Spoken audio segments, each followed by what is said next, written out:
in underneath. There's a little contact there. Just a little. But he does clear Leffler. So now Kyle moves into the 13th position. Still a long way to go, though. He is 9.5 seconds behind the race lead, down to 22 laps.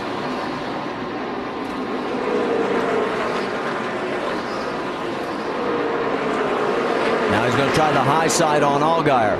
Nothing has changed up front. Harvick still leads by 0.6 of a second. Third is Trevor Bayne, and fourth is Ricky Stenhouse Jr. That's right, two Nationwide regulars running third and fourth with 21 to go.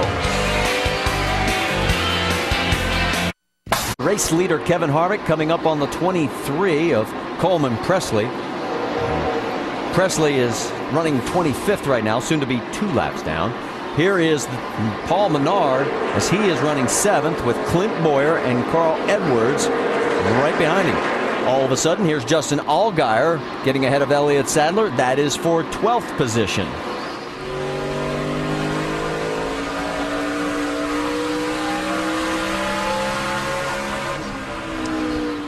Let's go back up front. There is the difference between first and second. Harvick has a half a second lead over the 22 of Brad Keselowski. Then a little bit further back, about 2 seconds more, is Trevor Bayne and Ricky Stenhouse. And Vince, get us an update. Well, these two young guys are having great runs tonight. First of all, the 99 of Trevor Bayne. One of the things that has made a big difference with him of late has been the presence of veteran driver Johnny Benson, who is helping him out as a driver coach. And he's helped them with 2 key items this weekend. As you see, crew chief Jerry Baxter there on the right side of the screen. One of the areas is that they've gotten Trevor to back up the corner. He says it feels like he's going in so slow, but it's really made a difference on the center and the exit. And then the exit of turn 4, trying to keep the car down a little lower. Those are 2 things that Benson has suggested, and it's made a big difference for Trevor Bayne this weekend. Now, right behind him is the 6 of Ricky Stenhouse. And these guys, you guys have talked about earlier, he's had some troubles early in the season, but he's had 3 top 10s in the last 9 races, and it looks like for sure he's going to get another one tonight unless disaster strikes. They have not made a chassis adjustment on that 6 car all night. So credit crew chief Mike Kelly for giving him something to work with, and Stenhouse has done a great job in doing it. Ricky's coming off that 10th place from Atlanta, as you mentioned, and Bayne, he actually ranks 3rd in points earned over the last 13 races. Yeah, Stenhouse had a great run in this new car, and the first time out at Daytona, finishing 3rd down there, so he's kind of finding this new car to his liking. And he finished 13th the second time out at Michigan. On the left side of your screen, you saw Clint Boyer. He is now back up to 7th ahead of Paul Menard and pulling away from those 2. But he's running out of laps like a lot of guys. 10 to go. He's doing a good job with what he's got to work with, having to make that stop because of that damage, and then having to put these tires on with laps on. I mean, he's done a good job to get up as far as he's gone. Well, he's chasing the 20. He's got to get 2 more. Remember, we talked about the fact he has had 0 top 5s in this car in the 11 starts that he's had in it this year. The great thing that we've seen, though, we've wondered about exactly what this car may do for the competition. And we see, Bayne up there, Stenhouse Jr., Reed Sorensen. So we're seeing different names up there inside this top 5. Yeah, we've still got 2 guys up the front with Harvick and Keselowski. Is part of that what we talked about, the new car? I think it is, for sure. I mean, this new car is definitely different, and it's, kind of even the playing field out. Nobody's got notes on it. And they got some new faces up front. Yeah, this race isn't over up front, yet, as you can see the 22 closing in. And here comes Reed Sorensen getting closer to Ricky Stenhouse. Sorensen, this is for position. He's running 5th right now. Dave? And Marty, he's been outside the top 10 a lot of the night. Not very flattering comments about his race car. In fact, the last time, front end shatters, a lot more loose. Well, crew chief Trent Owens gave him a track power and air pressure adjustment. It seems to have really helped. He restarted 9th and has driven his way forward. One thing, he did say earlier, that outside line on the restart, not our best friend. He restarted on the inside this time and made some ground. Thanks, Dave. Now Brad Keselowski trying to close down. It's down to 0.3 of a second as you go on board with Brad. Well, we heard Paul Wolf say that they need to make an adjustment on that car to make it a little better in the longer run. Maybe they did that, and it looks like it's kind of coming to life, Jamie. Yes, and they made an air pressure adjustment to help it out. But the thing is, 15 laps ago, Brad came on the radio and told Paul Wolf, I'm saving a little bit. Paul Wolf just told him 1 lap ago, anything you got, go for it. We've got about 10 laps to go, guys, and he is closing. And here comes lap traffic. Now, remember, Harvick has won 6 of the last 7 races after leading at least 100 laps, including Richmond in 2006, which was his 4th win here at Richmond. And look at all this traffic. Here we go. This is going to get interesting here now.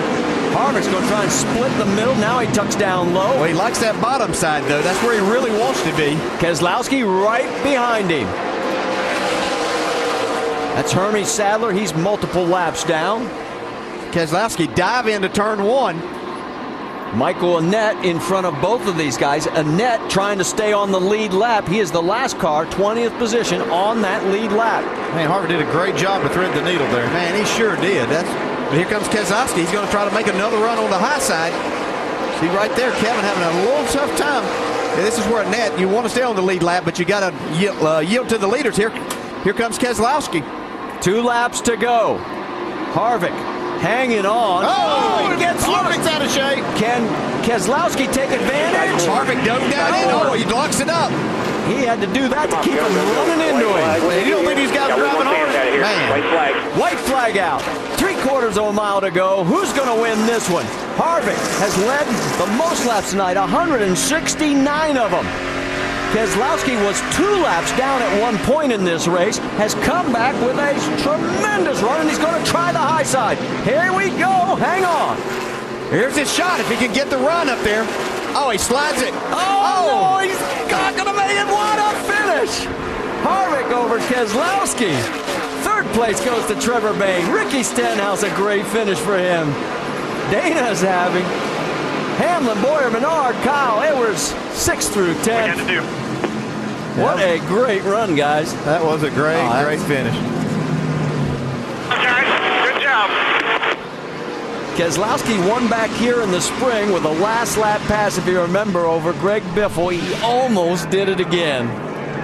See right Watch here, this. coming off turn 2, and here you get Harvick completely out of shape. It looks like he's going to take advantage of it, and then Keselowski overdrives the corner, getting into 3. Yeah, and Harvick, he was going to give him a little bit of room, but that's farther down in that corner. He had driven it all night. Keselowski did the right thing right there. He wanted to get beside him. His 5th win at Richmond ties him with Mark Martin for the most among all drivers here at the action track. Boy, there was some action in those last laps. Wow. This new car has provided us some really good races so far in these 3. His 37th career win. He's enjoying the donuts, and we'll talk to him in the winner's circle when we come back. 2 top-notch college games on ESPN. First at 3:30 Saturday, it is Miami against the Ohio State Buckeyes. This has BCS championship game implications. And then at 7 o'clock Eastern, Joe Paterno and the Nittany Lions in Bay Tuscaloosa take on Nick Saban's #1 ranked Crimson Tide. It's college football on ESPN Saturday. It's available online, on your phone. And that Miami-Ohio State game is in 3D. Celebration is getting ready to take place down in Victory Lane. Kevin Harvick with his 3rd win of the year.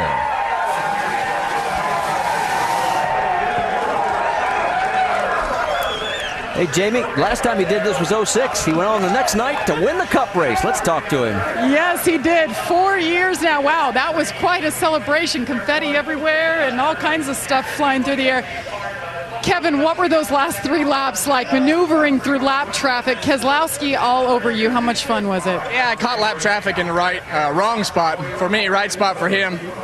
And I bounced it off the wall there coming off a 2, and just good racing there at the end. I didn't want it to be that close, but it wound up being that close, and it was a lot of fun. So just got to thank Armour, Chevrolet, Ream, all the people, Jimmy John's, Charter, everybody who helps us on this car, and all the fans for everything that they do. So Nationwide does a great job with this series, and I think it's got a great future with this car. It's a lot of fun to drive, and as you can see, I bounced it off the wall there, and it didn't even slow down. So it's a lot of fun. Kevin, just the 3rd race with this new car. I talked to Ernie Cope, your crew chief, yesterday. He was so excited. You guys could rotate through the corners. I didn't talk to anybody as happy as you guys. How have you figured it out so quickly? Well, this is the future of our company, so we put a lot of effort into this program, knowing that all the other cars were going to go away and knowing that we had to be good with this car. But RCR has been a big part of this as well.